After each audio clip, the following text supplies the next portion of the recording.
Today, we're going to show you how to properly put your electronic transfer case into four-wheel drive. You're going to start by putting the key into accessory mode. Next, step on the brake and shift the vehicle into neutral. Once the vehicle is in neutral, make sure you're holding the brake, and now you can go ahead and follow the sequence to get your vehicle into either 4 high or 4 low. If you're putting it into 4 high, all you need to do is hold the 4 high button until it shifts blue. Once the button shifts blue, you're in 4 high and you're ready to go as long as your hubs are locked. To get it into 4 low from 4 high, all you need to do is hold the 4 low button until it shifts to a blue color.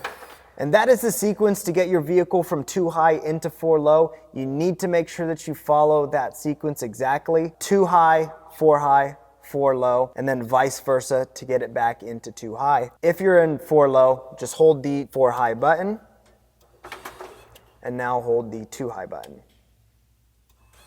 And you're back into 2 high. Again, make sure to lock your hubs. That's a very important step to being in 4-wheel drive. Once that's all taken care of, you're ready to take on the terrain that this Bronco was designed for. One last thing to keep in mind is if you fail to follow the sequence that we spelled out for you, you do run the risk of getting your transfer case stuck in neutral.